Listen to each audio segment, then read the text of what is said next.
And then پھر اس کے بعد آپ فروٹ چاٹ وغیرہ جو ہے وہ نارملی روٹین میں لے سکتے ہیں. تو اچھا آج کل خربوزہ بھی آیا ہوا ہے, وہ کتنا اچھا ہے اور وہ کون کون سے لوگ کھا سکتے ہیں؟ کیا وہ شوگر کے پیشنٹ کھا سکتے ہیں کہ نہیں کھا سکتے؟ اچھا جو خربوزہ ہے یا موسٹلی میں جو ہے نا وہ ایک جنرل گائیڈ لائن میں یہ دیتی ہوں کہ جتنے بھی پیلے چھلکے والے پھل ہیں نا جیسے کہ خربوزہ ہے, مینگو ہے اور کیلا وغیرہ ہے, اس میں جو شوگر کا کانٹینٹ ہے نا وہ بہت ہائی ہوتا ہے. تو وہ شوگر پیشنٹس جو ہیں یا جو ڈائبیٹک ہیں وہ جو پیلے چھلکے والے جتنے بھی فروٹس ہیں نا ان کو اوائڈ کریں, اور خاص طور پہ جو ہے وہ افطاری کے بعد تو تھوڑا اس کو زیادہ ہی کرنا چاہیے. لیکن یہ ہے کہ عام لوگ جو ہیں وہ کھا سکتے ہیں. خربوزہ بہت اچھا ہوتا ہے, اس میں واٹر کانٹینٹ بہت زیادہ ہوتا ہے, وہ آپ کی ڈی ہائیڈریشن میں ہیلپ کرتا ہے, فائبر بھی ہوتا ہے. سو یس وہ کھا سکتے ہیں, بس شوگر والے تھوڑا اوائڈ کریں اس کو, شوگر والے تھوڑا اوائڈ کریں. اچھا کیا سحری میں ہمیں فروٹس کھانے چاہیے کہ نہیں کھانے چاہیے؟ افطاری میں تو یوزلی ہم لوگ کھا لیتے ہیں ان دا فارم آف فروٹ چاٹ, لیکن کیا سحری میں فروٹس کھانے چاہیے کہ نہیں؟ اچھا تھوڑا سا میرا اس میں آئیڈیالوجی جو ہے نا وہ مختلف ہے. میں یہ پریفر کرتی ہوں کہ آپ لوگ جو ہے نا وہ افطاری میں فروٹس کھائیں ایز کمپیئر ٹو سحری میں, کیونکہ سحری میں فروٹس جو ہے نا وہ ایک تو آپ کو فائبر کانٹینٹ دے رہا ہے, اوپر سے جو فروٹس ہے نا وہ آپ کا میٹابولزم تھوڑا سا فاسٹ کر دیتے ہیں. تو اگر آپ سحری میں فروٹس کھائیں گے تو آپ کا جو کھانا ہے وہ تھوڑا جلدی ڈائجسٹ ہو جائے گا, پھر بھوک تھوڑا زیادہ جلدی لگ جائے گی. تو یہ ہے کہ اس سے پریفر یہ ہے کہ آپ جو ہے نا وہ افطاری میں کھائیں. اگر آپ نے سحری میں فروٹ کھانا ہے تو پھر آپ نا اس کو یوگرٹ کے اندر مکس کر کے کھائیں, تاکہ تھوڑا سا جو ایک ہے نا کیلوریز انٹیک وہ تھوڑا انکریز ہو جائے, تھوڑا میل جو ہے وہ آپ کا ہیوی ہو جائے اور آپ کو زیادہ بھوک نہ لگے. تو وہ آپ لے سکتے ہیں سحری میں, اس میں آپ کھا سکتے ہیں. ادروائز آپ کو افطاری میں کھانا چاہیے. ہاں میں پریفر یہی کرتی ہوں افطاری میں. لیکن افطاری میں جس طرح ہم ڈفرینٹ فروٹس کو کاٹ کے فروٹ چاٹ بنا رہے ہوتے ہیں, تو اس میں ایسی کون سی چیزوں کو انکلوڈ نہیں کرنا جو اس کی افادیت کو ختم کر دیتا ہے ان فروٹس کو جو ہم لوگ کھا رہے ہوتے ہیں؟ فروٹ سارے ڈالنے ہیں, اچھا, صرف چینی نہیں ڈالنی. اچھا, کیونکہ فروٹ چاٹ بیسیکلی جو گھروں میں بنتی ہے اس میں سب سے پہلے یہ ہوتا ہے کہ آپ پہلے شوگر کا مکسچر بناتے ہیں, دین اس کے اندر فروٹس ڈالتے ہیں. فروٹس کے اندر ویسے ہی شوگر کانٹینٹ اتنا زیادہ ہائی ہوتا ہے, تو اس کے لیے آپ کو فروٹ میں ایکسٹرا شوگر ڈالنے کی ضرورت نہیں ہے. لیکن یہ ہے کہ ہاں ٹیسٹ کے لیے جو ہے وہ آپ ہنی وغیرہ کا استعمال کر سکتے ہیں, ہنی یوز کر سکتے ہیں, یا براؤن شوگر تھوڑی سی, وہ بھی میں کہتی ہوں کہ بہت تھوڑی کوانٹٹی میں یوز کریں, کیونکہ روزہ افطار کرتے ساتھ ہی شوگر کانٹینٹ انکریز جو ہے نا وہ آپ کا بلڈ گلوکوز لیول بہت زیادہ اسپائک کرتا ہے, پھر اس کی وجہ سے کمپلیکیشنز بہت زیادہ دیکھنے کو ملتی ہیں. تو اسی لیے کوشش یہ کریں کہ جتنا شوگر کانٹینٹ ہے نا وہ کم رکھیں, اور جیسے یہ افطاری کی ہے اس کے بعد 2 یا 3 گھنٹے کے بعد جو ہے وہ فروٹس یا کسی بھی شوگر والی جو آئٹم ہے نا اس کا استعمال کریں, وہ آپ کو جو ہے وہ ہیلپ کرے گا اس میں. اچھا فوری طور پر نہیں کھانا چاہیے, فوری طور پہ نہیں کھانا چاہیے. یس, تو جیسے کچھ لوگ ہیں نا فروٹ چاٹ سے ڈائریکٹ جو ہے وہ افطار کرتے ہیں, تو وہ جو ہے وہ تھوڑا سا یہ ہے کہ اس کے سائڈ افیکٹس بھی ہیں, کیونکہ وہ گلوکوز لیول کو تھوڑا سا جو ہے انکریز کرتا ہے. تو اسی لیے کوشش یہ کریں کہ افطار کے 2 سے 3 گھنٹے کے بعد جو ہے وہ اس کو یوز کریں. اچھا ٹھیک ہے, مطلب اگر کسی کو پرابلم ہے تو وہ کر لے, ادروائز نارمل پرسن تو تھوڑی دیر بعد ہی کھا سکتا ہے. ہاں نارمل پرسن کھا سکتا ہے, لیکن کوشش یہ کریں کہ ذرا نا بیچ میں کچھ تھوڑا بہت کھا رہے ہیں. ہاں کہ مطلب آپ یہ کر لیں کہ پہلے روزہ کھول لیں کھجور کے ساتھ اور پانی کے ساتھ, پھر نماز پڑھ کے اس کے بعد آپ کھا سکتے ہیں, وہ آپ کے لیے زیادہ بہتر ہو جائے گا. اچھا مجھے بتائیں اس رمضان میں اگر ویٹ لاس کرنا ہے تو آپ کو پتہ ہے ویٹ لاس کے لیے بھی مختلف چیزیں, مختلف ڈائٹس جو ہے نا وہ لوگ ان کو آپٹ کرتے ہیں. تو فروٹس خالی, بہت سے لوگ کہہ رہے ہوں گے کہ جی اب ہم صرف فروٹس کھا لیں افطاری میں, تو کیا صرف فروٹس کھانا بھی ٹھیک ہے؟ وزن کم ہوتا ہے یا اس سے کنٹرول ہوتا ہے؟ دیکھیں اگر آپ کیلوری ڈیفیشٹ میں کھا رہے ہیں نا تو آپ کا ویٹ لاس تو ہوگا ہی, لیکن وہ ہیلدی وے میں ویٹ لاس نہیں ہوگا. وہ اس طرح والا ویٹ لاس ہوگا کہ عید تک جو ہے نا وہ آپ کی بالکل ہی جو ہے نا وہ انرجی اور ہر چیز جو ہے وہ ختم ہو جائے گی. تو کوشش یہ کریں کہ افطاری میں نا پروٹین کا تھوڑا سا انٹیک رکھیں, پروٹین کا انٹیک رکھیں, ساتھ میں فروٹس کھا لیں تو وہ آپ کو بینیفیشیل بھی ہے. فروٹس میں آبویسلی لو کیلوریز ہوتی ہیں تو وہ ہیلپ کرتا ہے. اور ایک چیز یہ ہے کہ جو فروٹ سیلڈ ہے نا اس میں تھوڑا سا نا ویجیٹیبلس کے ساتھ فروٹس کا مکس اینڈ میچ کر لیں, تو وہ زیادہ ہیلپ فل ہو جائے گا. ایک تو ویجیٹیبلس بھی لو ان کیلوریز ہیں, وہ آپ کو فائبر پرووائڈ کرتے ہیں, وہ تھوڑا ہیوی جو ہے نا وہ آپ کو زیادہ جو ہے نا وہ فلفلمنٹ پرووائڈ کر دیتی ہیں. تو یہ ہے, لیکن فروٹ جو ہیں وہ صرف کھانے سے آئی تھنک سو تھوڑا سا جو ہے نا وہ اوائڈ کریں, اور کیلوریز کو انکریز کرنے کے لیے پروٹین تھوڑی سی انکلوڈ کر سکتے ہیں آپ اس میں. اور فروٹس میں ایک اور چیز آپ انکلوڈ کر سکتے ہیں, وہ ہے سیڈس. سیڈز بہت زیادہ ہیلپ کرتے ہیں. ایک تو وہ ہائی ان کیلوریز ہوتے ہیں, آپ اس میں پمکن سیڈز ڈال سکتے ہیں, السی کے بیج ڈال سکتے ہیں, تل ڈال سکتے ہیں, یا چیا سیڈز وغیرہ ڈال سکتے ہیں. تو that will really help you in increasing the mass of the thing. اور اس کے علاوہ وہ آپ کو جو ہے نا وہ ہیلپ بھی کرے گا اس کو ویٹ لاس کو مینٹین کرنے میں. ٹھیک ہے, مطلب سیڈس کا استعمال, ایون دو کہ نٹس کا بھی آپ استعمال کر سکتے ہیں. فروٹ چاٹ جب آپ بنا رہے ہو تو آپ اس میں انکلوڈ کر لیں, وہ بھی آپ کو اچھی انرجی پرووائڈ کرتے ہیں اور ڈفرینٹ نیوٹرینٹس بھی ان کے اندر موجود ہوتے ہیں. اچھا دوسرا مجھے بتائیے, ڈائبٹیز کے لیے تو ہم نے بتایا کہ پیلے جو چھلکے والے فروٹس انہوں نے نہیں کھانے. جن کو بلڈ پریشر کا مسئلہ ہے, ہائی بی پی کا مسئلہ ہے, ان کے لیے کون سے ان کو سوٹ کریں گے فروٹس؟ اچھا, جو بلڈ پریشر کے پیشنٹس ہیں نا, ان کو جو واٹر کانٹینٹ جن میں ہائی ہوتا ہے نا, وہ ان کے لیے بہت اچھے ہیں. تو اگر جتنے بھی بی پی کے پیشنٹس ہیں یا ہائپر ٹینشن ہے جن کو, وہ اپنا جو اورنجز ہیں, گریپ فروٹ ہے یا موسمی ہے, اس کا زیادہ استعمال کر سکتے ہیں. یا پھر سے میں یہی کہوں گی اسٹرابیریز آج کل ہیں وہ بہت اچھی ہیں, کیونکہ وائٹامن سی کانٹینٹ اس میں زیادہ ہوتا ہے. Vitamin C really helps you to lower the blood pressure. اور اس کے علاوہ پپایا ہے, جو پپیتا ہے, وہ بہت اچھا ہے. پھر سے امرود بہت زیادہ اچھا ہے. تو سارے فروٹس جو ہے نا ان کے لیے بہت زیادہ بینیفیشل ہے. لیکن جو اورنجز یا اورنجز سے ملتی جلتی جتنے بھی جیسے گریپ فروٹ وغیرہ ہیں, that really helps in lowering the blood pressure. Vitamin C والے ان کے لیے اچھے ہیں. وائٹامن سی والے, اور بیسیکلی جن پھلوں میں زیادہ پانی ہوتا ہے نا, وہ آپ کو ہیلپ کرتے ہیں آپ کا ویٹ لاس, وہ ہائپر ٹینشن جو ہے اس کو کم کرنے میں. اچھا, تو وہ آپ کے لیے زیادہ بینیفیشل ہیں, وہ کھا سکتے ہیں جن میں خاص طور پر واٹر کنٹینٹ ہے. جیسے آگے واٹر میلن آ رہا ہے یا میلن بھی ہے آج کل, وہ بھی کھا سکتے ہیں وہ لوگ. جی بالکل. لیکن ایک چیز کا خیال رکھنا ہے کہ جو اکثر ہم لوگ یہ کرتے ہیں نا کہ فروٹس کو تھوڑا سا فروٹ چاٹ کو مزیدار بنانے کے لیے ہم چاٹ مسالہ اوپر ڈال دیتے ہیں, تو اس میں پھر نمک کی کوانٹٹی ہوتی ہے. تو وہ ہائپر ٹینشن والے جو پیشنٹس ہیں وہ اوائڈ کریں, کیونکہ وہ سالٹ کی جو کوانٹٹی ہے وہ لمٹ میں رہے گی, تو ان کا بلڈ پریشر بھی کنٹرول میں رہے گا. اوکے ٹھیک ہے جی. اپنی چیزوں کو, اپنی ڈائٹ کو بہتر بنائیں. اور آج کے باقی ساری چیزیں تو ہمارے دسترخوان پہ ہوتی ہی ہوتی ہیں, تو فروٹس کا بھی ہونا بہت زیادہ ضروری ہے تاکہ ساری نیوٹرینٹس آپ کو ملیں جب آپ افطاری کرنے بیٹھیں. تو ہمارے ساتھ مریم عزیز موجود تھی جو ہمیں فروٹس کے حوالے سے بتا رہی تھی کون سے کھانے ہیں کون سے نہیں کھانے. مریم تھینک یو سو مچ کہ آپ یہاں پر آئیں. بریک لیتے ہیں, یہاں پہ ملتے ہیں اس بریک کے بعد.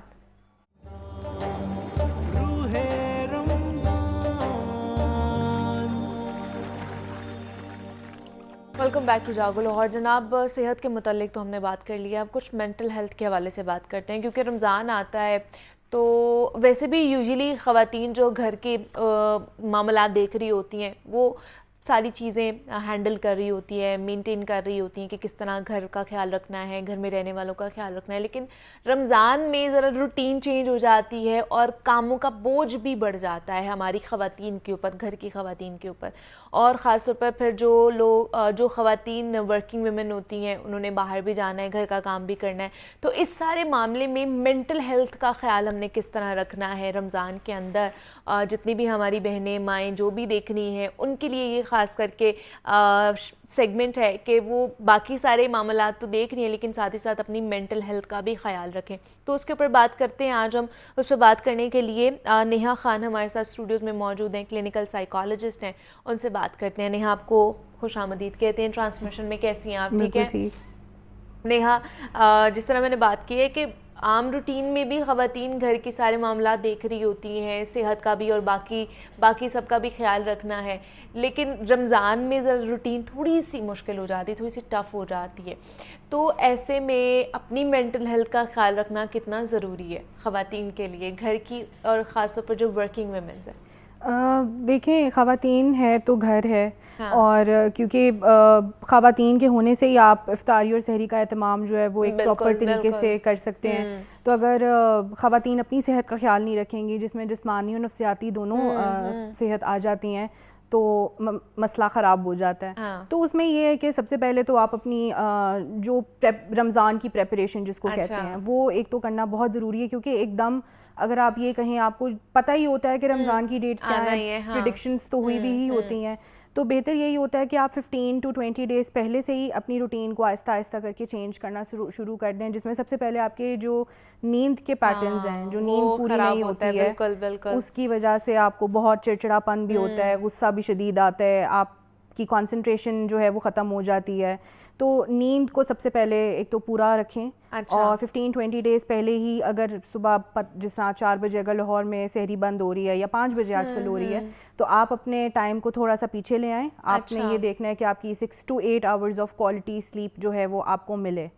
تو اگر 5 بجے کا مطلب یہ ہے کہ اگر کچھ گھروں میں 3 بجے اٹھا جائے گا, کچھ میں 3:30 تک اٹھا جائے گا, تو اس کے مطابق پھر آپ جلدی سونا شروع کریں. کیونکہ صبح ایک دفعہ اٹھ کے جب آپ نے سحری کر لی, کھا لیا, تو کچھ لوگ تو سو جاتے ہیں, لیکن کچھ لوگوں کے لیے سونا ناممکن ہو جاتا ہے, کیونکہ ہر ایک کے اپنے ایشوز ہوتے ہیں, کچھ کے گیسٹرک ایشوز ہوتے ہیں, جنہوں نے کاموں پہ جانا ہے وہ تو ظاہر ہے وہ سو ہی نہیں سکتے. تو روٹین کو اپنی سیٹ اپ 1 مہینہ پہلے سے ہی کرنا اس طرح سے شروع کریں کہ آپ اپنی ڈائٹ کا بھی ایک تو خیال رکھیں, آپ اپنی نیند جو ہے وہ ٹائم پہ لیں, اور جو کام بڑھ جاتے ہیں جس طرح کوکنگ وغیرہ آپ کی بڑھ جاتی ہے, وہ چیزیں آپ پہلے سے پریپیئر کر کے رکھیں گھر میں. لیکن عموماً آج کل دیکھا جائے, یا چلے رمضان میں نہیں, عموماً اگر دیکھا جائے تو خواتین کن کن اسٹریسرز کا شکار ہوتی جس کی وجہ سے مینٹل ہیلتھ کے پرابلمس بڑھ رہے ہیں؟ دیکھیں, ایک تو روٹین جب چینج ہوئی تو اس کے لیے آٹومیٹکلی آپ کے اوپر ایڈڈ رسپانسبلٹی ہے. ایک نارمل روٹین میں تو آپ دیکھیں, ہمیں پتہ ہے کہ صبح کا ناشتہ بھی اب نارمل آپ ڈبل روٹی انڈے کے ساتھ بھی آپ ناشتہ کر لیں گے, ایک بڑی حد چائے کا کپ پی لیں گے. سحری میں پراپر ایک اہتمام ہوتا ہے, پراپر ایک سالن بھی بننا ہے, کچھ لوگ جو ہیں وہ بڑے شوق سے پائے نہاری اس طرح کی چیزیں بھی کھاتے ہیں. تو وہ جو ایک پراپر اہتمام سحری اور افطاری دونوں ٹائم کا وہ جو ایک ہے وہ مشکل ہو جاتا ہے تھوڑا. پلس ہمارے جو لاہوری کھانے پینے کے بھی بہت شوقین ہیں, ان کو روز افطاری میں کچھ نہ کچھ نیا بھی کھانے کے لیے چاہیے. تو ایک پریشر ہر وقت کا ہے, سحری ختم ہوگی تو افطاری کا ہے, افطاری ختم ہوگی تو اگلے دن سحری کا ہے. تو اگین اس میں یہی ہے کہ آپ اپنے آپ کو ریلیکس رکھیں, پہلے سے آپ اپنا مینیو سیٹ کر لیں کہ آپ نے کیا بنانا ہے. 30 دن کا, 29-30 دن کا, آپ 29-30 دن کا نہ بھی کریں, آپ 15 دن کا کر لیں, آپ کو وہ بہت ہیلپ کرے گا, اور 15 دن کو آپ ریپلیکیٹ بھی کر سکتے ہیں بعد میں. تو اس میں ایک تو چڑچڑاپن بہت زیادہ آ جاتا ہے فیمیلز میں جو دیکھا گیا ہے, اگر چیزیں پریپیئرڈ نہیں ہیں, وہ پہلے سے تیار نہیں ہے, اتنی جو روٹین آپ کی چینج ہو جاتی ہے اس کے لیے, تو اس میں چڑچڑاپن ایک آتا ہے, غصہ بہت زیادہ آتا ہے, جلدی آتا ہے, آپ کا جو توجہ ہے وہ ختم ہو جاتی ہے یا کم رہ جاتی ہے. میموری ایشوز بہت زیادہ آتے ہیں. ہاں, میموری ایشوز بھی بہت زیادہ آتے ہیں. آپ کی یوزلی عورتوں کی یادداشت بہت تیز ہوتی ہے, لیکن روزے کی حالت میں کیونکہ ظاہر ہے آپ کی باڈی جو ہے وہ نہ آپ کھا رہے ہیں نہ پی رہے ہیں, تو میموری ایشوز بھی ہوتے ہیں. اچھا, بالکل. لیکن پھر ایسی کون سی کہہ لیں کہ افطاری تو ہم نے کرنی ہے, لیکن ایسے کون سے کمپوننٹس, ایسی کون سی ڈائٹ ہے جو کہ خواتین کو لینی چاہیے جن کی وجہ سے مینٹل پرابلمز, یا پھر اگر بہت زیادہ اسٹریس میں ہیں, انزائٹی یا ڈپریشن کا شکار ہیں, جیسے میموری پرابلم ہو رہی ہے, تو وہ اس کو کرٹیل کر سکے؟ اس کو دیکھیں, کرٹیل کرنے کے لیے ایک تو یہ کہ آپ سب کچھ کھائیں. ہم یہ کہتے ہیں, ایک تو اسپیشلی جو ویٹ لاس, ابھی کیونکہ وہ نیوٹریشنسٹ نے بات کی کہ ویٹ لاس جنہوں نے کرنا ہے یا ویٹ گین کرنا ہے, تو رمضان ہمارے لیے بڑا آئیڈیل ٹائم ہوتا ہے. تو اس میں مجھے ایسا لگتا ہے کہ رمضان جو ہے وہ ٹھیک ہے, آئیڈیل ٹائم دونوں چیزوں کے لیے ہے, لیکن آپ اپنی ڈائٹ کو بیلنس کر کے کھائیں. اچھا, جو یہ کہتے ہیں کہ فرائیڈ چیزیں بالکل نہیں کھانی, وہ پھر دیکھ کے وہ پریشان بھی ہوتے ہیں, وہ دل بھی کر رہا ہوتا ہے, دل مچل بھی رہا ہوتا ہے, تھوڑی سی لالچ بھی ہوتی ہے کھانے کی. تو آپ ماڈریٹ اماؤنٹس میں سب کچھ کھائیں, آپ فروٹس بھی کھائیں, آپ ویجیٹیبل کھائیں, آپ روٹی کھائیں, آپ دودھ کا استعمال کریں, دہی کا استعمال کریں. ہم کیا کرتے ہیں, ہم افطاری میں صرف فرائیڈ چیزوں کے اوپر ریلائی کر رہے ہوتے ہیں زیادہ, یا جو لوگ فروٹ چاٹ کھاتے ہیں وہ فروٹس تو کھا ہی لیں گے, لیکن سبزی کا استعمال ختم ہو جاتا ہے, دودھ دہی کا استعمال ختم ہو جاتا ہے, جو نارمل روٹین میں ہم لے رہے ہوتے ہیں. پھر بھی ماڈریٹ اماؤنٹس میں کھائیں. نٹس نہیں ہم کھاتے, آلمنڈز, کیشیو نٹس, اس طرح کی جو آپ کی ڈرائی فروٹ آئٹمز ہیں وہ نہیں ہم کھاتے. پلس آپ کی کیونکہ کھانے کی روٹین چینج ہوئی ہوئی ہے, تو جو عورتیں اسپیشلی جو میڈیکیشن پہ ہیں, وہ میڈیکیشن بھی بہت زیادہ اس چیز کو اثر انداز کرتی ہے, کیونکہ آپ کا پورا جو سائیکل ہے, جو کلاک ہے, وہ چینج ہو جاتا ہے. تو فار ایگزامپل اگر کوئی نیند کی گولیاں کوئی اگر کسی کو پرسکرائب ہیں, کوئی سائیکیٹرک میڈیکیشن کسی کو پرسکرائب ہے, تو وہ بھی ٹائم آپ پہلے سے ہی سیٹ اپنا کرنا شروع کر دیں, بجائے کہ ایک دم جب رمضان آ رہا ہے اور آپ سارا دن کیونکہ بھوکے ہیں, ایک دم جب آپ دوائی افطاری کے بعد کھائیں گے تو وہ باڈی اس کو ریئیکٹ جو ہے وہ اس طرح سے نہیں کرے گی. اچھا, تو آپ اپنے ٹائمنگ کو پہلے سے ہی 15-20 دن پہلے سے ہی آہستہ آہستہ آدھا گھنٹہ کر کے پیچھے لانا شروع کر دیں, تاکہ سحری اور افطاری میں ایک اچھا گیپ بھی آ جائے اور آپ کی باڈی جو وہ یوز ٹو بھی ہو جائے اس چینج کے لیے. اچھا, یہ تو چلے ہو گیا نا کہ رمضان میں کیا کیا پرابلمز ہو سکتی ہیں. یوزلی اگر دیکھا جائے رمضان کے علاوہ بھی خواتین کی مینٹل ہیلتھ بڑی امپورٹنٹ ہے, اور اتنا ہی وہ خیال نہیں رکھتی ہیں, باقی ساری ذمہ داریاں بہت زیادہ ان کے اوپر ہوتی ہیں. یوزلی تو یہی دیکھا جا رہا ہے. تو کیا کیا ایسے پرابلمز ہیں جن کی وجہ سے یہ چیزیں بڑھی؟ وہ چاہے سوسائٹی کی طرف سے بھی ہو سکتے ہیں یا پھر وہ دوسرے پرابلمز بھی ہو سکتے ہیں؟ دیکھیں پرابلمز ہم نے اپنے خود بنائے ہوئے ہیں. اچھا. زیادہ تر پرابلمز جو ہیں وہ ہم خود بناتے ہیں. ایک تو یہ کہ جو آپ کی سوسائٹی کی جس طرح آپ نے بات کی, سوسائٹل پریشرز بھی ہیں بہت زیادہ, اور جو سٹینڈرڈز ہم نے بنا لیے ہیں اپنے لیے, وہ سٹینڈرڈز دیکھیں اگر آپ ٹی وی دیکھتے ہیں تو ٹی وی یا سوشل میڈیا پہ انفلوئنسرز اور بلاگرز جو ہیں ان کا ایک پار سیٹ ہے, ان کا ایک سٹینڈرڈ سیٹ ہے. گھریلو عورتیں, ہم جیسی عورتیں, ورکنگ ویمن ایک حد تک ایک ریشیو, ایک پرسنٹیج ہے جو اس کو فالو کر سکتی ہیں. ہم جیسی, آپ جیسی نارمل ایک روٹین میں جو گھریلو عورت ہے وہ اس کو فالو نہیں کر سکتی, چاہ کے بھی نہیں کر سکتی. وہ اگر کرے گی تو اس کی فائنینشیل ایک تو آپ نے کیپیبلٹی دیکھنی ہے کہ ہے یا نہیں ہے, آپ کا لیونگ سٹینڈرڈ, لیونگ سٹائل ویسا ہے یا نہیں ہے, آپ کی فیملی تو نہیں کہیں افیکٹ ہو رہی, آپ کی اپنی ہیلتھ تو نہیں افیکٹ ہو رہی. اب عورتیں کیا کرتی ہیں, وہ انفلوئنسرز اور وہ بلاگر سٹائل والی زندگی جینے کے لیے جو ہے سب کچھ بھول جاتی ہیں کہ گھر بار بھی ہے, بچے بھی ہیں, فیملی ہے, اپنا کام ہے, یا کوئی کاروبار اگر کر رہی ہے تو وہ کیونکہ ایک سٹینڈرڈ انہوں نے سیٹ کرنا ہے سوسائٹی میں, تو اس کے لیے آپ اپنے آپ کو نگلیکٹ پھر کرنا شروع کر دیتے ہیں. ٹھیک ہے. بیوٹیفائی اپنے آپ کو کرنے کے لیے آپ بیسیکلی اپنی مینٹل ہیلتھ کو داؤ پہ لگا رہے ہیں. تو فزیکل اپیئرنس تو آپ کی ٹھیک ہو جائے گی, وہ آپ اگر پیسے لگائیں گے اپنے اوپر ظاہر ہے تو فزیکل اپیئرنس تو آپ کی ٹھیک ہو جائے گی, لیکن جو سیلف اسٹیم کے ایشوز آپ کے آئیں گے, جو آپ کے اندر ایک کمی رہ جائے گی ذہنی طور پہ, نفسیاتی طور پہ, اس چیز کا پھر کوئی نعمل بدل نہیں انلیس کہ آپ پھر تھیراپی لیں. اچھا, یہ سیلف اسٹیم کا پرابلم بھی بہت زیادہ ہوتا جا رہا ہے اس میں, کہ اس کو جو مٹیریلسٹک چیزیں ہیں وہ ہم اس کی طرف بہت زیادہ اٹریکٹ ہوتے جا رہے ہیں. بالکل, ہم مٹیریلسٹک اور فائنینشلی جو ہمیں بہت بوم کرتی ہیں چیزیں, جو بلوم ہمیں لگتا ہے کہ کر رہی ہیں سوشل میڈیا کی وجہ سے, خاص طور پر یہ چیزیں بڑھتی جا رہی ہیں, یہ بہت چیز جو ہے وہ دیکھنے میں آ رہی ہے. کیونکہ عورتیں جو ہیں وہ نو ڈاؤٹ اچھا لگنا, اچھا دکھنا کس کو پسند نہیں ہے, لیکن آپ کو اپنے پاؤں دیکھ کے ہمیشہ چادر جو ہے وہ کرنی چاہیے کہ آپ کے جو بھی سٹینڈرڈز ہیں, جو بھی آپ کے ڈائنامکس ہیں وہ ڈسٹرب نہ ہوں. آپ کوشش کریں, اچھے سے اچھا بننے کی کوشش کریں, لیکن آپ یہ بھی ذہن میں رکھیں کہ وہ ہم کسی دوسرے انسان کو ایک حد تک کاپی کر سکتے ہیں, ہم وہ بن نہیں سکتے. ہم جو مرضی کر لیں ہم وہ بن نہیں سکتے. اور ہر انسان جو ہے وہ یونیک ہے, ہر انسان جو وہ مختلف ہے, وہ اپنے ہی اندر جو ہے وہ ایک اچھا انسان ہے, کوئی بھی برا نہیں ہوتا. تو وہ اپنے آپ کو نکھارے, اپنی جو سکلز ہیں, اپنی جو صلاحیتیں ہیں ان کو وہ پالش کریں, نہ کہ ہم کسی کو دیکھ کے اس سے انفلوئنس اور ہم کہیں کہ جی ہم نے تو سیلیبریٹی بننا ہے یا انفلوئنسر بننا ہے یا بلاگر بننا ہے. نہیں تو یہ سارے معاملے میں تھیراپیز یا پھر میڈیٹیشن یا اس طرح کی چیزیں کتنی کہہ لیں کہ ہیلپ فل ہوتی ہیں؟ بہت ہیلپ فل ہوتی ہیں, کیونکہ دیکھیں جہاں پہ سیلف اسٹیم کے مسئلے آ گئے, وہاں سیلف اسٹیم اگر آپ کی نہیں ہے, زیرو ہے, آپ کے اپنی نظر میں آپ کی کوئی اہمیت ہی نہیں ہے, آپ اپنے آپ کو ضروری نہیں سمجھتے, غیر ضروری سمجھ رہے ہیں, تو اس سے آپ کے سائیکولوجیکل ایشوز پھر جنم لیتے ہیں, جس میں ڈپریشن, انزائٹی, موڈ ڈس آرڈرز ہیں, آپ کے پرسنالٹی ڈس آرڈرز ہیں, یہ ساری چیزیں جو ہے وہ آ جاتی ہیں. تو اس میں سائیکالوجسٹ اور سائیکیٹرسٹ کا پھر رول آتا ہے. کچھ جو بہت کرونک کیسز ہوتے ہیں, جو عورتیں اپنے آپ کو بالکل لا تعلق کر لیتی ہیں اپنے آپ سے, اپنی فیملی سے, وہاں پہ پھر سائیکیٹرسٹ کا رول آتا ہے, کیونکہ میڈیکیشنز ہوتی ہیں. لیکن جو کچھ حد تک مائلڈ ذرا کیسز ہوتے ہیں, جو جن کو کہیں نہ کہیں اویئرنیس ہوتی ہے کہ کچھ چیز غلط ہو رہی ہے یا میرے ساتھ غلط ہو رہا ہے یا میں غلط سوچ رہی ہوں, تو وہاں پہ پھر سائیکالوجسٹ کا رول آتا ہے, اور تھیراپی ہیلپ کرتی ہے اس طرح چیزوں کو کوپ کرنے کے لیے. اچھا, لیکن ہمیں کیسے پتہ چلتا ہے کہ ہم کسی سٹریس کا شکار ہے یا پھر کسی ایسی مینٹل النس کا شکار ہو گئے ہیں؟ دیکھیں, سٹریس کا یا کسی بھی مینٹل النس کا شکار ہونے کا جو سب سے پہلی علامت ہوتی ہے وہ یہ کہ جو ہمارا کرائٹیریا ہے, ایک D S M statistical manual ہے, اس کرائٹیریا کے اکارڈنگ اگر 6 مہینے کے اندر اندر آپ فنکشنل سے ڈس فنکشنل ہو گئے ہیں, یعنی کہ کوئی کام ایسا تھا جو آپ بہت اچھے طریقے سے کرتے تھے, آپ اس میں اسکلفل تھے, لیکن 6 مہینے کے اندر اندر آپ کی وہ اسکل ختم ہو گئی ہے, تو اس کا مطلب یہ ہے کہ آپ کے ساتھ کوئی پرابلم ہے. فار ایگزامپل, اگر میں ایک ٹیچنگ شعبے سے اگر تعلق رکھتی ہوں, اور ٹیچنگ جو تھا وہ میرا پیشن تھا, اور میں بہت اچھے سے بچوں کو پڑھا رہی تھی اور سب کچھ بہت اچھا جا رہا تھا, لیکن 6 مہینے کے اندر اندر میرا پیشن جو ہے وہ ختم ہونا شروع ہو گیا, میں نے اسکول جانا چھوڑ دیا, میں نے ذرا سی بات پہ چھٹی لینا شروع کر دی, بچوں کو ڈانٹنا شروع کر دیا, بچوں کو جس طرح سے میں پہلے ایک زون میں جا کے پڑھاتی تھی اس طرح سے پڑھانا ختم کر دیا, تو اس کا مطلب یہ ہے کہ کچھ چیز آپ کو ٹریگر کر رہی ہے, کچھ پرابلم ہے.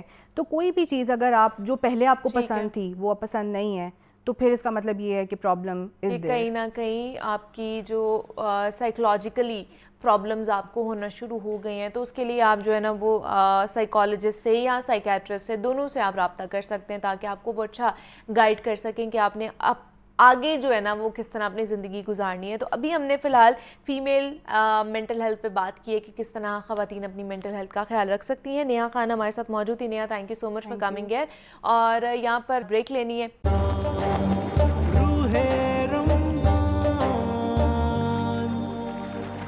روح رمضان کی ٹرانسمیشن میں آپ سب لوگوں کو ایک مرتبہ پھر سے خوش آمدید کہتے ہیں. جناب، اس سیگمنٹ میں ہم خاص طور پر اسلامک ٹاپک کے اوپر بات کرنے کی کوشش کرتے ہیں، اس کے اوپر روشنی ڈالنے کی کوشش کرتے ہیں، اور ہمارے ساتھ پیر صاحب موجود ہوتے ہیں. آج ہم روزہ اور تقوی کے حوالے سے بات کرنے والے، کیونکہ روزہ ایک فرض عبادت ہے اور اس کا جو بنیادی مقصد ہے وہ انسان میں تقوی پیدا کرنا ہے. کھانے پینے سے پرہیز تقوی کے حصول کا ایک ذریعہ ہے. روزہ صرف بھوک اور پیاس کا نام نہیں ہے، بلکہ کامل روزے کے لیے ضروری ہے کہ آنکھ، ناک، زبان، ہاتھ، حتیٰ کہ آپ کے دل اور دماغ کو بھی ہر برائی سے روکنا. بس جب ایک مومن پورے ایک ماہ تک اس کیفیت کے ساتھ زندگی بسر کرتا ہے تو اپنے نفس سے امارہ پر قابو پانے کی صلاحیت بھی پیدا کر لیتے ہیں، اور یہی وہ تقوی ہے جو روزے کے نتیجے میں حاصل ہوتا ہے. عملی زندگی میں دیکھا جائے نا تو ہمارے معاشرے میں کروڑوں لوگ روزہ تو رکھتے ہیں مگر تقوی کے آثار کہیں پر بھی نظر نہیں آتے. وہی بے ایمانی ہوتی ہے، ناجائز منافع خوری، ظلم و زیادتی، جھوٹ، اور اس کا سبب یہی ہے کہ روزہ تو ہے مگر صرف پیٹ کا. ہمارے بازاروں میں رمضان کے دوران کیا ماحول ہوتا ہے؟ مہنگائی، منافع خوری کا جو طوفان آتا ہے وہ غریب آدمی کے لیے ایک عذاب بن جاتا ہے. یعنی وہ ماہ مبارک جسے رحمتوں اور برکتوں کی فصل بہار قرار دیا گیا اور مغفرت کا ذریعہ ہے، یہ مسلمان اسی مہینے میں باقی 11 مہینوں سے زیادہ منفی رویے کے ساتھ سامنے آتے ہیں. یعنی روزہ رکھنے کے اصل مقصد کو ہی نہیں اپناتے ہیں. ہم اسی کے متعلق بات کریں گے کہ جناب تقوی اور روزے کا آپس میں باہمی تعلق کیا ہے اور اس کا حصول کیسے ممکن بنایا جا سکتا ہے، اور کیا ہم روزے کا اصل جو مقصد ہے وہ پورا بھی کر پا رہے ہیں یا نہیں کر پا رہے. اور اس پہ بات کرنے کے لیے ہمارے ساتھ ڈاکٹر پیر طارق شریف زادہ صاحب موجود ہیں، معروف سیریس اسکالر ہیں، ہماری ٹرانسمیشن کا ایک اہم حصہ ہے. تو ان سے بات کرتے ہیں. ڈاکٹر صاحب، آپ کو خوش آمدید کہتے ہیں ٹرانسمیشن میں. کیسے ہیں آپ؟ ٹھیک ہیں الحمدللہ، اللہ کا احسان. ڈاکٹر صاحب، آج ہم نے روزے اور تقوی کے متعلق بات کرنی ہے کہ ان کا جو باہمی تعلق ہے وہ کیا ہے، اور خاص طور پر اسلام کے اندر اس میں ہمیں کیا تعلیمات ملتی ہیں. بسم رب محمد کریم علیہ الصلوۃ والتسلیم. سب سے پہلے تو یادآوری کا شکریہ. آپ اس کی اہمیت کا اندازہ اس بات سے لگائیں. ویسے تو اللہ رب العزت نے قرآن حکیم کے اندر خود یہ ایک اعلان فرما دیا کہ ظاہری طور پر دنیا دار لوگ آپس میں مال کو آپس میں عزت کا ذریعہ سمجھتے ہیں کہ یعنی جس کے پاس زیادہ مال ہوتا ہے اسے دنیا عزت دار سمجھ رہی ہوتی ہے، زیادہ اہم سمجھ رہی ہوتی ہے، زیادہ بہتر سمجھ رہی ہوتی ہے. کچھ لوگ علم کی بنیاد پر ایک دوسرے پر سبقت رکھتے ہیں. کچھ لوگ جو ہیں وہ اپنے جو سوشل سرکٹ ہے اس میں جو ان کا انفلوئنس ہے اس کے حساب سے باقی لوگوں پر سبقت رکھتے ہیں. لیکن اللہ کے ہاں جو معیار ہے کسی آدمی کے برتر ہونے کا، بہتر ہونے کا، وہ بڑا مختلف ہے، اور وہ ہے تقوی. اللہ قرآن حکیم میں کہتا ہے ان اکرمکم عند اللہ اتقاکم، بے شک اللہ کی نگاہ میں تمہارے ظاہری معیارات جو مرضی ہوں، تم آپس میں کسی بھی بنیاد پر ایک دوسرے کو عزت دو، لیکن اللہ کے نزدیک عزت کا معیار جو ہے، قرب کا معیار، اللہ کی رحمت خاصہ کا مستحق ہونے کا معیار جو ہے وہ تقوی ہے. یعنی جو شخص جتنا زیادہ تقوی کے قریب ہوتا ہے اتنا حقیقت میں وہ اللہ رب العزت کے قریب ہو جاتا ہے. اور قرآن حکیم نے جہاں جس آیت مقدسہ کے اندر رمضان المبارک کے روزوں کی فرضیت کا ہمیں پیغام دیا ہے، وہیں پر اس حکم کے ساتھ ساتھ مقصدیت روزہ جو ہے وہ بھی بیان کر دی ہے. یعنی اللہ پروردگار عالم نے فرمایا کہ اے ایمان والو تم پر روزے فرض کیے گئے جیسا کہ تم سے پہلے لوگوں پر فرض کیے گئے. اور یہ فرض کیوں کیے گئے؟ صرف بھوک اور پیاس کے لیے نہیں ہے، بلکہ اللہ رب العزت نے اسی آیت کے آخر میں بتا دیا لعلکم تتقون، تاکہ تم صاحب تقوی ہو جاؤ. اگر کوئی شخص تقوی کے مفہوم کو صحیح سمجھ لے تو میں سمجھتا ہوں اسے روزے کا مفہوم سمجھ آنا شروع ہو جاتا ہے. یعنی تقوی سے مراد کیا ہے، اللہ کی نگاہ میں تقوی کسے کہتے ہیں. اگر یہ کوئی آدمی جاننا شروع کر دے گا تو اسے روزے کی جو ساری مشق ہے اس کے پیچھے جو فلسفہ ہے وہ سمجھ آنا شروع ہو جائے گا. ہمارے ہاں عرف عام میں تقوی کا جو ترجمہ کیا جاتا ہے وہ پرہیزگاری کیا جاتا ہے، لیکن صوفیاء اس کی بڑی مختلف تعریف کرتے ہیں۔ وہ کہتے ہیں تقوی کا ایک مطلب یہ ہے کہ اپنے آپ کو گناہوں سے اس درجے پر پرہیز میں رکھنا کہ ہر قدم اٹھانے سے پہلے، ہر بات زبان سے نکالنے سے پہلے، یعنی ہر عمل سے پہلے، ہر قول سے پہلے، حتیٰ کہ ہر فکر سے پہلے، یعنی ہر خیال کے آنے سے پہلے اپنے آپ کو اس میزان پر تولنا جو میزان اللہ کی طرف سے تقوی کے طور پر بیان کی گئی ہے۔ یعنی تقوی کیا ہوا؟ اپنے آپ کو کسی بھی ایسے عمل سے روکنے کا نام ہے جو اللہ اور بندے کے درمیان فاصلے کا ذریعہ بنتا ہے، جو اللہ اور بندے کے درمیان دوری کے ساتھ ساتھ ایک درجے پہ ناراضگی کا ذریعہ بنتا ہے، نافرمانی کا ذریعہ بنتا ہے۔ اس کا مطلب یہ ہے کہ روزے کا مقصود بھی بنیادی طور پر یہی ہے کہ میں اور آپ اپنے آپ کو ایک خاص دورانیے کے لیے مشق کے طور پر طے کریں کہ ہم نے کوئی ایسا عمل نہیں کرنا جو اللہ سے دوری کا ذریعہ بنتا ہے۔ یہ بنیادی معیار ہے، اور یہ تربیت جو ہے کیونکہ یہ پریکٹس ہے، اس لیے دنیا بھر میں پریکٹس کا ایک بنیادی اصول یہ ہے، انسانی نفسیات کو ذہن میں رکھتے ہوئے جہاں جہاں ٹریننگ سیشنز ہوتے ہیں، ٹریننگ انسٹیٹیوٹس ہیں، وہ ہم سب کو یہ بتاتے ہیں، وہ فوج کی ٹریننگ ہو یا کسی اور ادارے میں ٹریننگ ہو، تو کیا کیا جاتا ہے؟ روز مرہ کی جو مشقت ہوتی ہے، جس مشقت سے ایک سپاہی کو، ایک مجاہد کو گزرنا ہوتا ہے، اس سے زیادہ مشقت سے اسے گزارا جاتا ہے تاکہ عادت کے طور پر جب اسے پریکٹیکل لائف میں چیلنج کا، مشقت کا سامنا ہو تو اس کی اس مشقت کو اختیار کرنا کوئی زیادہ مشکل نہ ہو۔ رمضان المبارک کے اندر بہت ساری حلال چیزوں سے دسترخوان سجا کے رکھنے کے باوجود، سارے وسائل اور اسباب ہونے کے باوجود حلال چیز سے جو اللہ کی طرف سے حلال کردہ ہے اس سے اپنے ہاتھ کو ایک خاص وقت کے لیے روکنا جو ہے، یہ اصل میں پریکٹس ہے باقی 11 مہینوں میں اپنے آپ کو حرام سے دور رکھنے کے لیے۔ اصل میں ہم جس وقت ہم دسترخوان پر بیٹھتے ہیں تو پروردگار عالم کے سامنے اپنا ایک جذبہ، اپنا ایک ارادہ، اپنی نیت اور اپنا ایک وعدہ پیش کرتے ہیں۔ وہ افطار کے لمحے میں یہ وعدہ کیا ہوتا ہے کہ مالک الملک جس طرح آج سحری سے لے کر اس وقت افطار تک بے شمار حلال چیزیں میرے سامنے موجود تھیں جنہیں تو نے نہ صرف حلال کر رکھا ہے بلکہ انہیں اپنا پسندیدہ پکوان کہہ رکھا ہے، لیکن میں نے ان سب سے اپنے آپ کو اس لیے روک رکھا کہ تو نے مجھے یہ حکم دیا ہے کہ اس خاص دورانیے کے دوران میں نے ان چیزوں کو اختیار نہیں کرنا۔ اے مالک الملک، میں تیرے سامنے اپنی یہ عاجزی، اپنی یہ بھوک، اپنی یہ پیاس رکھ کر معذرت یاد اپنی یہ بھوک اور یہ پیاس رکھ کر تیری پاک بارگاہ میں اپنا ایک ارادہ اور ایک وعدہ رکھتا ہوں کہ جیسے میں نے ان تیری رضامندی حاصل کرنے کے لیے، تیری خوشنودی کے لیے ان حلال چیزوں سے خود کو دور رکھا ہے، ان سے میں نے پرہیز کی، گویا ان سے میں نے تقوی اختیار کیا ہے، بالکل عملی زندگی کے اندر میں تو اس سے وعدہ کرتا ہوں کہ آج کے بعد حرام چیزیں جنہیں تو نے ناپسندیدہ قرار دیا ہے، جن سے تو نے رکنے کا حکم دیا ہے، میں اپنے آپ کو ان سے بھی روکنے کی کوشش کروں گا۔ تو گویا اگر رمضان المبارک کی، اور یہ بات اس کا ایک مفہوم یہ بھی ہے کہ خود سرکار دو عالم صلی اللہ علیہ وسلم نے فرمایا کہ جو شخص روزہ رکھے اور روزہ رکھنے کے بعد بے حیائی اور فوش باتوں سے اور جھوٹ بولنے سے اور بد کلامی سے گریز نہ کرے تو روزہ اسے بھوک اور پیاس کے علاوہ کوئی چیز نہیں فراہم کرتا، یعنی اسے کوئی فائدہ نہیں ہوتا۔ اس کا مطلب یہ ہے کہ روزے کا حقیقی مفہوم صرف کھانے پینے سے باز آنا نہیں ہے بلکہ ایک درجہ آگے جا کر وہ سارے محرمات جن سے اللہ عام زندگی میں مجھے اور آپ کو روکتا ہے، جو اللہ کی نگاہ میں ناپسندیدہ اعمال ہے، ناپسندیدہ اور نہ صرف اعمال بلکہ ناپسندیدہ رویے، گفتگو، لوگوں کے ساتھ معاملات، ان سب کو آپ نے اتنی احتیاط کے ساتھ بسر کرنا ہے کہ آپ کا ہر قدم اٹھانے سے پہلے یہ خیال آپ پر غالب ہونا چاہیے کہ کہیں میرا یہ اٹھایا ہوا قدم اللہ کے ساتھ میرے تعلق کو خراب کرنے کا ذریعہ تو نہیں بننے جا رہا، کہیں یہ میرے لیے اللہ کی ناراضگی کا ذریعہ تو نہیں بن رہا۔ جب آپ اس تصور کے ساتھ روزہ رکھنا شروع کرتے ہیں تو حقیقت میں آپ ایک ایسی مشق کو اختیار کرتے ہیں جو آگے چل کے پورا 11 مہینے جو آئندہ آنے والے ہیں، گویا پورا سال جو ہے آپ اس خیر کے زیر سایہ جو ہے وہ رہنا شروع کر دیتے ہیں۔ اس مشق کو تواتر کے ساتھ بغیر ناغے کے آپ کو 29-30 دن اس لیے کروایا جاتا ہے تاکہ صرف 10 دن کا اور شعوری اختیار کر کے اور آپ کی وہ عادت جو ہے وہ پختہ ہونا شروع ہو جاتی ہے. ایسے ہی ہے. اچھا ڈاکٹر صاحب تقوی کے بارے میں کہا جاتا ہے جی اپنا تقوی مضبوط کریں, کیا تقوی ہمارا کمزور بھی ہو جاتا ہے کہیں؟ جی بالکل ایسا ہے. خود اصحاب رسول نے سرکار دو عالم صلی اللہ علیہ وسلم کی پاک بارگاہ میں حاضر ہو کے یہ بات کہی کہ اے اللہ کے محبوب, جب ہم آپ کے پاس موجود ہوتے ہیں, آپ کی مجلس میں ہوتے ہیں, آپ کی قربت میں ہوتے ہیں اور آپ کی گفتگو سے فیض یاب ہو رہے ہوتے ہیں, تو ہمارے ایمان کی حالت بہت اعلیٰ عرفہ درجے کی ہوتی ہے. گویا اس کا مطلب کیا ہے کہ ہمارے اندر تقوی جو ہے وہ اپنے درجہ کمال پر ہوتا ہے.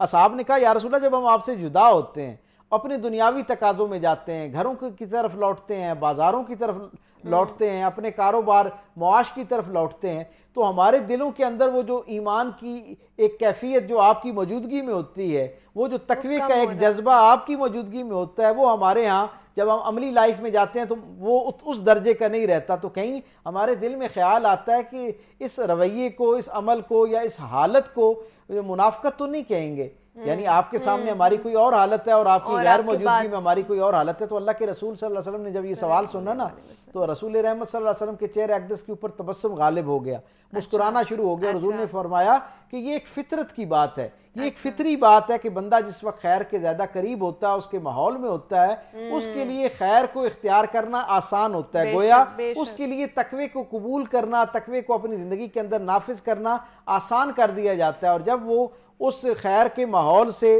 نیکیوں کے ماحول سے باہر نکلتا ہے, تو ظاہر ہے دنیا کی جو آلودگی ہے, جو آلائشیں ہیں, دنیا کے وہ جو دنیاوی تقاضے ہیں, وہ اسے اپنی طرف راغب کر لیتے ہیں, اور وہ جو تقوی کی کیفیت ہے وہ نیچے آ جاتی ہے. اس لیے, اور پھر حضور نے آگے فرمایا کہ اسی لیے اللہ رب العزت نے یہ کہہ رکھا ہے کہ اللہ کے 2 انگلیوں کے درمیان ہر آدمی کا دل ہوا کرتا ہے, یعنی بندہ مومن کا دل اللہ کی 2 انگلیوں کے درمیان ہوتا ہے. وہ جب چاہتا ہے انہیں جس سمت میں چاہے جو ہے وہ حرکت دے دیتا ہے. یعنی کبھی وہ تقوی کی طرف بہت زیادہ راغب ہو جاتے ہیں, اللہ کو راضی کرنے کے جذبے میں بہت باکمال ہو جاتے ہیں, اور وہ جذبہ بہت درجہ انتہا پر پہنچا ہوتا ہے. اور کبھی کبھار پھر یہ ہوتا ہے کہ وہ کیفیت جو ہے اس درجے کے ساتھ, اس وفور کے ساتھ آپ کی زندگی کا حصہ نہیں ہوتی, اور آپ کہیں نہ کہیں سستی کا, مسلط کا شکار ہونا شروع ہو جاتے ہیں. اسی لیے کہتے ہیں کہ اہل اللہ کی صحبت میں زیادہ بیٹھنا چاہیے.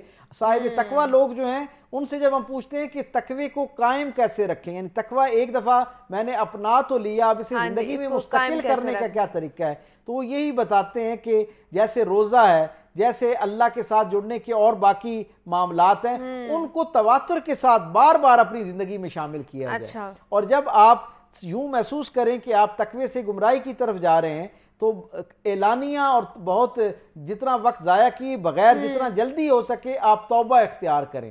توبہ کیا ہے؟ یہ تصور ہے اپنے آپ کو ایک پیغام دینا کہ میں غلط سمت میں چل پڑا ہوں, میری یہ منزل نہیں ہے, نہ میرا یہ راستہ ہے جس کی طرف میں نے قدم اٹھانے شروع کر دیے. تو جیسے ہی آپ اپنے آپ کو بار بار اس مشق سے گزارتے ہیں, تو پھر ایک وقت ایسا آ جاتا ہے کہ بندہ مومن کا قلب اللہ اپنی حفاظت کی چادر میں لے لیتا ہے. اور وہ جیسے میرے کریم رسول نے فرمایا نا کہ بندہ تقوی کے ساتھ, نیکی کے ساتھ اللہ کو راضی کرنے کی جو ایک فکر ہے, اس میں اتنا یعنی اپنے آپ کو سپرد کر دیتا ہے, ایک مقام ایسا آتا ہے کہ اللہ اسے وادی امن جو ہے وہ عطا کر دیتا ہے. یعنی وہ ایک ایسی وادی میں پہنچ جاتا ہے جہاں سے واپس گمراہی کا, گناہ کی طرف پلٹنے کا جو ہے اس کے دل میں نہ کوئی خیال آتا ہے, نہ خواہش آتی ہے, اور نہ اللہ کا جو نظام امکان ہے اس میں کوئی ایسی گنجائش بنتی ہے کہ اس کے لیے اس طرف راستہ نکلے. گویا اللہ خود اس کے جذبے کو تقوی کے ساتھ, اس کے جو جڑنے کی خواہش ہے اور عملی خواہش ہے اور کوشش ہے, اسے دیکھنے کے بعد پروردگار عالم اس کے لیے ایسا فرمان رحمت جاری فرماتا ہے کہ گویا اسے اپنی حفاظت میں لے لیتا ہے, اور اب نہ اس کا دل کرتا ہے تقوی سے دور ہونے کے لیے, نہ اس کی کیفیت جو ہوتی ہے وہ تقوی سے باہر اطمینان پاتی ہے, اور نہ اس کے ارد گرد اسباب ایسے آتے ہیں گویا یوں لگتا ہے کہ اللہ نے خود اس کو اپنے تقوی کے لیے منتخب کر لیا. کیا بات ہے. اور آج کل تو وہ سارا ماحول ہمارے پاس ہے, میسر بھی ہے کہ ہم اپنے تقوی کو قائم رکھ سکتے ہیں اور مضبوط بھی کر سکتے ہیں. بے شک رمضان المبارک ایک ایسا مہینہ ہے کہ جتنا اس کے اندر بندہ تقوی اختیار کر سکتا ہے,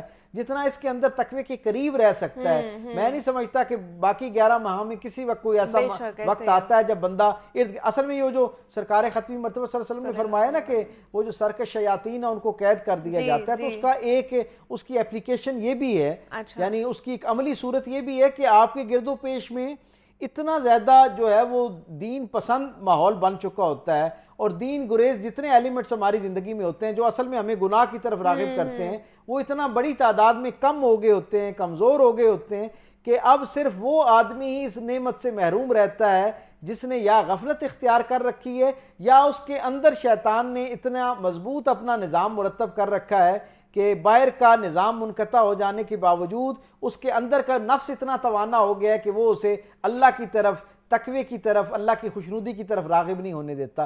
سو یہ ایک بہترین، جیسے ہم بارہا اپنے سامعین اور ناظرین سے یہ بات شیئر کر چکے ہیں کہ رمضان المبارک کو اللہ کی طرف سے رحمتوں، عظمتوں، برکتوں کا مہینہ تو سمجھیں، لیکن اس کو ایک تربیت گاہ کے طور پر گزارنا شروع کریں، روزانہ کی بنیاد پر اپنے یعنی معاملات کے سے ایک درجہ آگے جاتے ہوئے اپنے رویوں پر غور کرنا شروع کریں، اپنے لب و لہجے کو درست کرنے کی کوشش کریں، اور پوری دیانتداری سے اپنے آپ کو ایک طالب علم کے طور پر اپنے سامنے رکھیں، اور پوری دیانتداری سے اپنا تجزیہ کرتے ہوئے پوری ایمانداری سے اپنا انالیسس کریں، اور پھر اپنے آپ کو یہ پیغام دیں کہ میرے اندر کن کن معاملات میں پہلے سے زیادہ بہتری کرنے کی گنجائش موجود ہے۔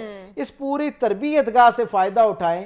یعنی آپ تصور کیجئے کہ عام دنوں میں جب کوئی بندہ اپنا عیب ختم کر کے، اپنی خامی دور کر کے اپنے اندر اللہ کی پسندیدہ خوبی داخل کرنے کے لیے مشق کرتا ہے نا، تو اسے ایک درجے کا اجر عطا کیا جاتا ہے۔ لیکن رمضان المبارک میں یہی اپنے آپ کو بہتر کرنے کی کوشش، اپنے آپ کو تقویٰ کے قریب کرنے کی کوشش جو ہے، اس پر ایک کوشش پر 700 سے 700 گنا اللہ تعالیٰ کی طرف سے اجر ملتا ہے۔ یعنی ایک دفعہ کی کوشش گویا ایسے ہے جیسے آپ نے 700 مرتبہ یہ کوشش کی ہے کہ آپ تقوی اختیار کر سکیں اور تقوی پہ قائم رہ سکیں۔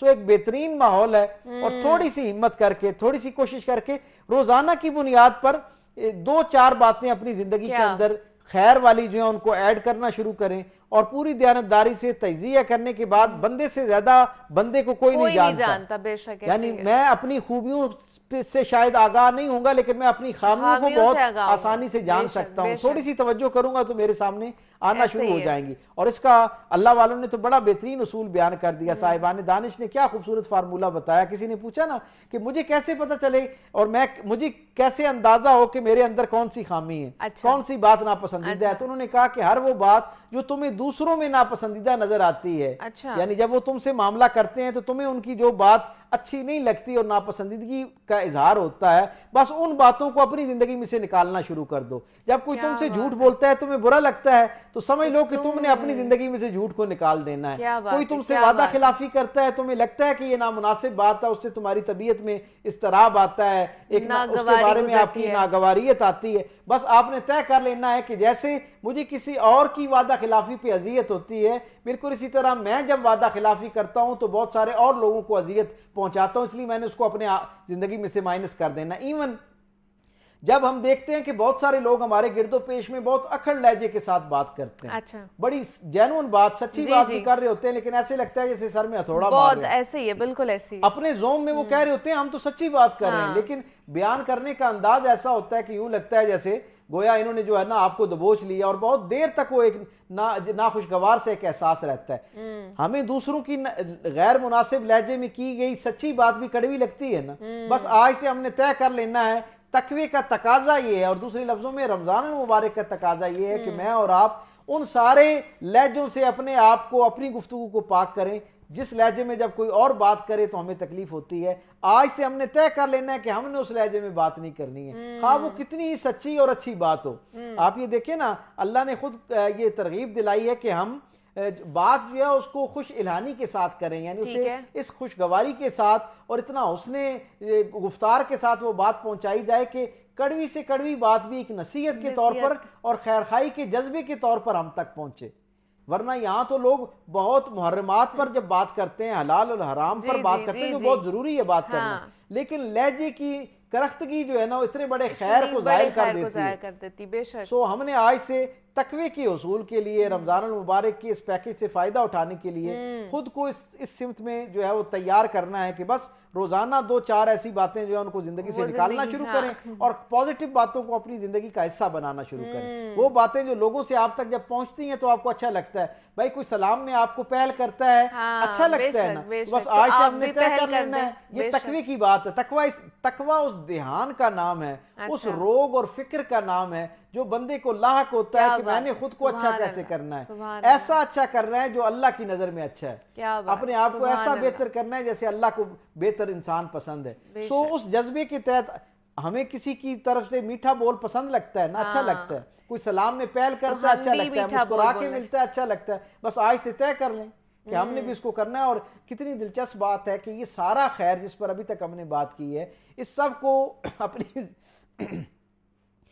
کو اپنی زندگی میں شامل کرنے کے لیے اکاؤنٹ میں چند کروڑ نہیں، یعنی چند روپوں کی بھی ضرورت نہیں ہے، بس یہ صرف جذبے اور احساس کی بات ہے۔ اسے اختیار کرتے جائیں گے، آپ کی اپنی زندگی بھی خوشگوار ہونا شروع ہو جائے گی، آپ سے وابستہ لوگوں کی زندگی کے اندر بھی ایک راحت آنا شروع ہو جائے گی، اور بندے کا اللہ کے ساتھ تقوی کی بنیاد پر تعلق بھی پہلے سے کئی گنا بہتر ہونا شروع ہو جائے گا، مضبوط ہونا شروع ہو جائے گا۔ اللہ پاک ہم سب کو توفیق عطا فرمائے کہ ہم جو ہے یہ تقوی کی جو مقصدیت ہے، یہ جو تقوی کو قائم و دائم رکھ سکے۔ اب آگے بڑھتے ہیں پیر صاحب، کچھ سوالات جو ہم آپ کے لیے لے کر آتے ہیں روزانہ کی بنیاد پر، جو ہمارے لیے بھی بڑے کہہ لیں کہ فائدہ مند ثابت ہو رہے ہیں اور ہمارے دیکھنے والوں کے لیے بھی ہے۔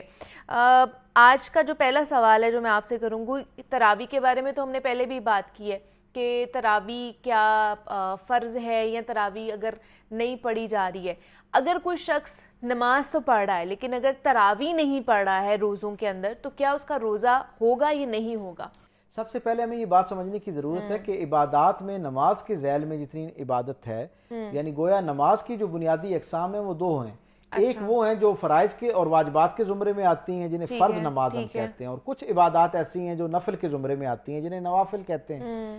اب فرائض جو ہیں کیونکہ وہ اللہ کی طرف سے ان کا حکم ہے، اس لیے ان کی انجام دہی نہ کر پانے پر، ان کے چھوڑ دینے پر اللہ کی طرف سے جو ہے وہ سوال کیا جائے گا، آپ کو جواب دہ ہونا پڑے گا، اور اس پر ظاہر ہے اللہ کی طرف سے اس کی ناراضگی جو ہے وہ بھی ظاہر ہوتی ہے۔ نوافل جو ہے وہ ایک اضافی عبادت ہے، اس کی اہمیت سے کوئی ذی شعور انکار نہیں کر سکتا۔ اللہ کے محبوب رسول نے فرمایا کہ نوافل کی کثرت سے اللہ کا قرب اختیار کرو، یعنی نوافل کے زیادہ ہونے سے بندہ مومن اللہ کے قریب ہوتا ہے۔ سو اس کی اہمیت اپنی جگہ پر، لیکن کیونکہ وہ فرض نہیں ہے اس لیے اس کے اوپر کوئی ان معنوں میں جواب دہی کا تصور موجود نہیں ہے۔ سو جیسے میں نے پہلے عرض کیا کہ تراویح جو ہے وہ نوافل کی ذیل میں آتی ہے، سو اگر کوئی شخص پڑھ سکتا ہو، ہمت کر سکتا ہو، تو بالاہتمام اس کے لیے وقت نکالنا چاہیے اور پڑھنا چاہیے، بہت فضیلت والی بات ہے۔ اور یہ صرف نفل نہیں ہے بلکہ رسول اللہ صلی اللہ علیہ وسلم کے عمل سے یہ ثابت ہے، اس لیے اب یہ سنت کے پاکیزہ درجے پر آ گئی ہے۔ تو جب کوئی بندہ اس کو اختیار کرتا ہے تو ظاہری طور پر نفل پڑھ رہا ہوتا ہے، لیکن اسے سنت کا اجر مل رہا ہوتا ہے۔ اور پھر رمضان المبارک میں جیسے ہم جانتے ہیں کہ نوافل کا اجر ویسے ہی فرائض کے برابر کر دیا جاتا ہے، اور ہر نیکی کا اجر 7 سے 700 گنا کر دیا جاتا ہے۔ تو آپ تصور کریں کہ 20 رکعت پڑھے یا 8 پڑھے تو وہ کتنے گنا کر دی جاتی ہے، ذرا اس کی تعداد کا اندازہ لگائیں، اور یہ کتنا خیر و برکت کا ذریعہ ہو سکتی ہے۔ اس کو پڑھنا چاہیے۔ آقا کریم صلی اللہ علیہ وسلم کی زندگی سے بھی ثابت ہے، اصحاب کے ہاں تواتر کے ساتھ اس کا جو ہے وہ اہتمام کیا جاتا تھا، لیکن یہ بہر طور ایک الگ عبادت ہے۔ روزہ ایک الگ عبادت ہے، براہ راست اس کا روزے کے ساتھ کوئی تعلق نہیں ہے۔ روزے کی فرضیت اپنی جگہ پر، روزے کے تقاضے اپنی جگہ پر۔ سو روزے کا معاملہ اللہ کے ہاں بالکل الگ پیش ہوگا، اور یہ جو تراویح کا معاملہ ہے یہ الگ ہے۔ اگر کوئی شخص تراویح نہیں پڑھ پاتا تو اس کا مطلب یہ نہیں کہ اس کا روزہ نہیں ہوتا، روزہ ایک الگ معاملہ ہے جو فرض ہے۔ تراویح جو ہے وہ ایک عبادت ہے اور برکت والی چیز ہے، اسے اختیار کرنا چاہیے۔ حتیٰ کہ یہ تو تراویح ہے نا، نفلی عبادت ہے۔ فرض نماز جس کی کتنی زیادہ اہمیت ہے، اس امت میں کوئی ایک شخص بھی ایسا ہے جو اس کی اہمیت سے واقف نہ ہو؟ بالکل یقیناً اس پر اللہ کے ہاں یعنی پہلے سوال کے طور پر یہ ہم سے پوچھا جانا ہے، اور اس کی بڑی قدر و منزلت ہے، اور اس پر بڑا نک پڑھنے پر بڑا وبال ہے۔ لیکن اس کے باوجود اگر کوئی شخص نماز نہیں پڑھتا نہ رمضان میں، تب بھی اس کے روزے پہ اس طرح فرق نہیں پڑتا۔ اچھا، یعنی اس کا جو فرض روزہ ہے وہ ہو جاتا ہے۔ یہ الگ بات ہے کہ روزے کی وہ جو برکات ہے وہ سمیٹ نہیں پاتا، تو اس لیے روزے کی جو ایک فرضیت ہے وہ الگ ہے، اور باقی سارے عبادات وہ الگ ہیں، ان کو اس کے ساتھ مکس نہیں کرنا چاہیے۔ اچھا، دوسرا ڈاکٹر صاحب، ہمارے گھر کے جو بڑے بزرگ ہیں جو کہ روزہ نہیں رکھ پا رہے ہیں، کوئی بیمار ہیں یا کچھ اس وجہ سے نہیں رکھ پا رہے ہیں، تو کیا بعد میں وہ کفارہ ادا کریں گے، قضا ادا کریں گے، کیا ہوگا؟ دیکھیں جو آدمی کسی عارضی بیماری کی وجہ سے یا عارضی مشقت کی وجہ سے اپنے روزے سے محروم ہو جائے، یعنی وہ روزہ نہ رکھے یا روزہ ٹوٹ جائے اور اس پر اس کا اپنا اختیار نہ ہو، ٹھیک ہے، تو اس پر تو ظاہر اسے قضا کرنی ہے، یعنی اس روزے کا نعم البدل کے طور پر دوسرا روزہ رکھنا ہے۔ اچھا ٹھیک ہے، اب ایک ہے جو کسی نے جان بوجھ کر اس کو چھوڑا ہے، تو اس کے لیے جو کوئی شخص جان بوجھ کر روزہ چھوڑ دیتا ہے یا جان بوجھ کر روزہ توڑ دیتا ہے، اچھا ان دو صورتوں میں وہ قضا نہیں ہوگی بلکہ اس کے ساتھ کفارہ بھی ادا کرنا پڑے گا۔ اس کی ایک تفصیل ہے جو ہم پہلے بیان کر چکے ہیں۔ اب تیسری قسم ان بزرگوں کی ہے جو بیماری کے اس درجے پر پہنچ گئے ہیں یا ضعف کے اس درجے پر پہنچ گئے ہیں کہ جب انہیں روزے کے لیے رخصت ہو گئی ہے اور بیماری میں کوئی شخص اس درجے پر ہے کہ اب اس کے دوبارہ یعنی اس بیماری کے ساتھ روزہ رکھنا اس کے لیے ناممکن کے قریب ہو گیا، اور دوسرا اس سے بھی زیادہ اہم بات، اگر بیماری کی وجہ سے رہ گیا ہے، یعنی بیماری ہے اور روزہ ٹوٹ گیا ہے یا روزہ چھوڑ رہا ہے، لیکن امید ہے کہ اگلے برس چند مہینوں بعد اگلے برس کسی وقت وہ دوبارہ ان روزوں کو لوٹا سکتا ہے، تو پھر افضل عمل قضا کرنا ہی ہے، یعنی ان روزوں کو دوبارہ رکھنا ہے۔ اوکے، لیکن اگر یہ امید ختم ہو گئی ہے، یعنی بیماری اتنی غالب آ گئی ہے کہ ظاہری طور پر امکان نہیں ہے دوبارہ اس کے واپس پلٹنے کا اور اس درجے کا صحت مند ہونے کا جس میں روزہ رکھا جاتا ہے، یا عمر کے حساب سے اس درجے پہ پہنچ گیا ہے، تو ان لوگوں کو یہ کرنا چاہیے۔ ان کے لیے پھر اللہ رب العزت نے ایک آسانی کا ذریعہ پیدا کر دیا۔ رسول رحمت صلی اللہ علیہ وسلم نے ہمارے لیے ایک بشارتوں کا پیکج جو رکھا ہے، اس کے اندر یہ بات ہے کہ حضور نے فرمایا کہ پھر وہ اپنے اس روزے کے کفارے کے طور پر یعنی 2 مساکین کو پیٹ بھر کر صبح اور شام کا جو کھانا ہے وہ کھلا دے، تو وہ اس کی طرف سے اللہ کے ہاں اس روزے جیسا ہی ہو جائے گا، اور اسے اس پر 2 اجر ملیں گے، یعنی ایک وہ جو اس نے ان کو روزے کا کفارہ ادا کیا وہ، اور دوسرا جو کھانا کھلایا اس کا اجر اس کو ملے گا۔ تو جو وہ خود کھاتا ہے، جس درجے کا کھانا، جس معیار کا کھانا وہ خود کھاتا ہے، اس طرح کا کھانا صبح و شام کسی شرعی فقیر کو کھلائے گا، مسکین کو کھلائے گا، تو اللہ کے ہاں اللہ کی طرف سے جو ہے وہ ناراضگی کو دور کرنے کا ذریعہ بن جائے گا۔ اچھا دوسرا ڈاکٹر صاحب، ہمیں پتہ ہے کہ سنت ہے کہ ہم جب افطار کریں تو روزہ جو ہے ہم لوگ کھجور کے ساتھ افطار کریں، لیکن کیا اگر دسترخوان پہ کھجور موجود ہے، کیا صرف کھجور کے ساتھ ہی ہم روزہ افطار کر سکتے ہیں یا کوئی اور بھی ہو سکتا ہے؟ اکثر یہ سوال جو ہے لوگوں کے ہاں زیر بحث آتا ہے۔ سب سے پہلے تو یہ ہے کہ اس میں کوئی دو رائے نہیں کہ سرکار دو عالم صلی اللہ علیہ وسلم کھجور کے میسر آنے پر کھجور سے ہی روزہ کیا کرتے تھے۔ حضور کی پہلی ترجیح جو ہے وہ کھجور ہوا کرتی، لیکن حضور نے بہت سارے روزے صرف پانی کے ساتھ بھی کھولے اور نمک کے ساتھ بھی کھولے۔ یہ کوئی پابندی نہیں ہے کہ آپ نے کھجور سے ہی آغاز کرنا ہے، کسی بھی حلال طیب چیز کے ساتھ جو ہے وہ روزہ افطار کیا جا سکتا ہے، اور اس میں پانی بھی شامل ہو سکتا ہے، کوئی مشروب بھی شامل ہو سکتا ہے۔ لیکن کھجور اگر میسر ہے اور کوئی شخص اس کو کوئی بیماری نہیں ہے، جیسے شوگر پیشنٹس کے لیے بعض دفعہ مسائل ہوتے ہیں، تو وہ اس کے بغیر بھی کسی چیز سے روزہ کھول سکتا ہے۔ کھجور موجود ہے تو کھجور کے ساتھ بھی کھول سکتا ہے۔ لاسٹلی میں پوچھنا چاہوں گی کہ کھٹے ڈکار بہت سے لوگوں کا آتا ہے، ڈائجیشن کا پرابلم، انڈائجیشن کا پرابلم ہوتا ہے، تو کھٹے ڈکار آنے سے کیا آپ کا روزہ ٹوٹ جاتا ہے؟ نہیں، اس سے روزے کے اوپر کوئی فرق اس لیے نہیں پڑتا کہ حتیٰ کہ قے جو ہے، ایک تو میں نے جیسے پہلے بھی ایک پروگرام میں ہم نے اس کو ڈسکس کیا تھا کہ جسم سے کوئی چیز خارج ہوتی ہے تو اس کے اوپر روزے پہ کوئی فرق نہیں پڑتا۔ جسم کے اندر کوئی چیز خوراک اور غذا کے طور پر داخل کی جائے، دوا کے طور پر داخل کی جائے، تو اس سے روزے پہ اثر پڑتا ہے۔ یہ کیونکہ ایک تو بندے کے اپنے اختیار میں نہیں ہے، جیسے قے اختیار میں نہیں ہوتی، اسی طرح غیر اختیاری ڈکار آئے یا قے آئے تو اس سے روزے پہ فرق نہیں پڑتا، اس سے بھی کوئی فرق نہیں پڑتا۔ تو آج کی یہی جناب نشست تھی ہماری ڈاکٹر صاحب کے ساتھ، ہم نے روزے اور خاص طور پر تقوی کے حوالے سے بات کی کہ ان کا جو باہمی تعلق ہے وہ کیا ہے، اور ڈاکٹر پیر طارق شریف زادہ صاحب ہمارے ساتھ موجود ہے۔ ڈاکٹر صاحب بہت شکریہ آپ کے وقت کا کہ آپ ہماری ٹرانسمیشن کا حصہ بنے۔ مجھے اجازت دیجیے، اپنا بہت سارا خیال رکھیے گا، کل آپ سے دوبارہ ملاقات ہوگی۔ اللہ حافظ۔